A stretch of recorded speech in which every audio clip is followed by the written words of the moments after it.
Halo, Assalamualaikum warahmatullahi wabarakatuh. Apa kabar semuanya? Mudah-mudahan semuanya sehat selalu. Jadi jumpa lagi pada video pembelajarannya Ibu dan materi yang akan kita bahas kali ini mengenai sistem informasi keperilakuan. Loh, kok ada keperilakuannya? Tapi sistem informasi maksudnya gimana ya? Jadi kita akan lebih menganalisa perilaku si user yang menggunakan suatu sistem informasi. Jadi lebih ke usernya bagaimana. Karena pada mata kuliah kali ini atau topik kali ini itu lebih menganalisa psikologis dari si pengguna sistemnya. Nah, untuk informasi lebih jauh kita akan bahas di slide-slide selanjutnya. Bahas pertama kali adalah sistem informasinya. Nah, sistem informasi ini biasanya digunakan oleh suatu organisasi, di mana organisasi ini melibatkan banyak orang, banyak pihak, banyak departemen, ataupun banyak bagian. Nah, organisasi ini bisa institusi pendidikan, bisa dinas pemerintahan, ataupun perusahaan, baik skala kecil, menengah, ataupun skala besar, skala global, itu pun bisa. Nah, organisasi ini kan pasti akan ada interaksi dengan sistem informasi yang digunakan, pasti ya. Nah, kita konteksnya yang menggunakan sistem informasi ya, karena dalam suatu organisasi biasanya ada beberapa bagian yang memang dia tidak memiliki akses ke sistem informasi. Nah, dari interaksi ini kita bisa melihat apakah sistem informasi ini dapat dikatakan sukses ataupun dapat diterima oleh user. Ya, beda ya. Jadi sistem informasi itu bisa saja dikategorikan sukses atau berhasil, ataupun sistem ini tuh diterima dengan baik gitu oleh si usernya, atau ternyata tidak diterima dengan baik gitu. Nah, kita bisa analisa dari sini juga jauh. Selanjutnya, pada intinya sistem informasi keperilakuan ini mempelajari bagaimana organisasi mengembangkan suatu teknologi informasi untuk mengarahkan perilaku-perilaku individu-individu dalam berinteraksi dengan sistem teknologi tersebut guna membantu mereka mencapai tujuan. Seperti yang kita tahu bahwa sistem informasi itu dibuat guna menyelesaikan suatu problem atau suatu manajerial, suatu organisasi agar lebih terinventarisir dengan baik. Nah, untuk teman-teman mahasiswa yang masih lupa, sistem informasi itu apa ya? Jadi sistem informasi itu adalah sekumpulan entitas-entitas ataupun komponen-komponen yang terdiri dari hardware atau perangkat keras, lalu ada software, perangkat lunak, brainware ataupun penggunanya, dan prosedural ataupun prosedur kerjanya seperti apa. Karena kan setiap perusahaan ataupun organisasi pasti berbeda ya. Contohnya perusahaan, anggaplah kita perusahaan Honda dengan perusahaan Indofood misalnya. Apakah sistem informasi yang digunakan sama? Pasti berbeda. Dan apakah bagian-bagian yang ada itu sama semua? Pasti berbeda, gitu ya. Nah, ilmu pengetahuan terkait seputar sistem informasi keperilakuan.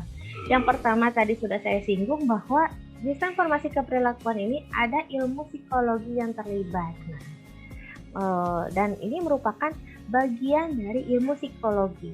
Nah, seperti yang kita sudah tahu bahwa tujuan psikologi itu kita bisa singkat menjadi DEPC.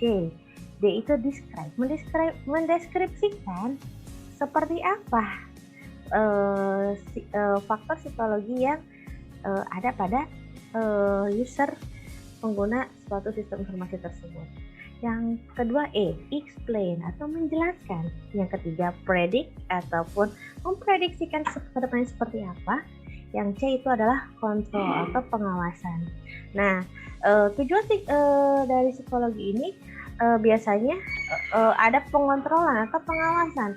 Karena suatu sistem informasi itu tidak mungkin dari awal dia rilis atau dia diterapkan itu 100% sempurna. Pasti ada beberapa maintenance ataupun pemeliharaan, baik itu misalnya apakah ada keamanan datanya baik atau tidak, atau user interface-nya itu menarik atau tidak, atau kamu dari mengerti atau tidak, itu juga kan nanti dibahas sama-sama gitu sama si usernya. Ada kendala nggak sih gitu ya pengontrolannya? Atau mungkin kalau misalnya kalian perhatikan di Google Play Store kan biasanya setiap aplikasi itu suka minta apa namanya, update ya.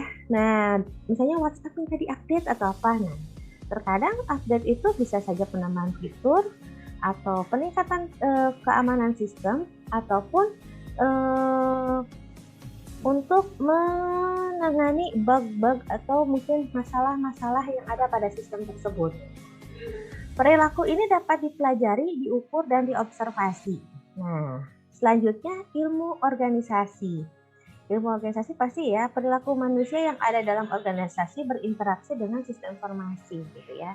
Jadi selain diobservasi, kita juga bisa tahu bagaimana si user itu bisa berinteraksi dengan sistem informasi tersebut dalam cakupannya suatu organisasi. Gitu. Kita lanjutkan. Ada dua aliran SIK atau sistem informasi keperilakuan. Yang pertama adalah fokus pada penerimaan, adopsi, dan penggunaan sistem teknologi informasi. Nah, di sini pasti menganalisa yang pertama itu perasaan, atau afektif, kognitif, itu yang terdiri dari sikap, pemikiran, persepsi, dan norma. Dan selanjutnya adalah perilaku atau suatu proses atau pemikiran kita. Yang kedua yaitu fokus pada kesuksesan implementasi di tingkat organisasi. Jadi sukses gak nih diterapkan? Saya simak pas tuh sukses gak ya diterapkan di SDTW Sukancana? Nah, tadi yang sudah kita bahas bahwa ada dua aliran dalam sistem informasi keperilakuan ini. Yang pertama adalah penerimaan sistem, yang kedua adalah kesuksesan sistem. Nah, aliran pertama itu ada anteseden 2 kali perilaku. Nah, maksudnya ini terdiri dari apa saja? Ini terdiri dari sikap individu terhadap teknologi informasi, minat dalam menggunakan teknologi informasi, dan selanjutnya perilaku atau pengguna nyata teknologi informasi. Nah, aliran kedua yaitu pengaruh perilaku pada organisasi. Nah, dari perilaku ini lebih ke dampak terhadap organisasinya itu seperti apa gitu ya. Nah, untuk materi kali ini sebenarnya cukup sampai sekian, singkat saja. Namun yang harus kalian garis bawahi bahwa pada pembahasan sistem informasi kali ini lebih ditekankan kalian harus bisa membedakan antara penerimaan sistem dan kesuksesan suatu sistem informasi. I hope you enjoyed today's lesson, dan kalau ada pertanyaan boleh langsung ditanya via YouTube ini. Silakan ditanyakan supaya informasi yang kalian dapatkan bisa tergali semaksimal mungkin dan lebih baik lagi. Akhir kata, terima kasih atas perhatiannya. Wassalamualaikum warahmatullahi wabarakatuh.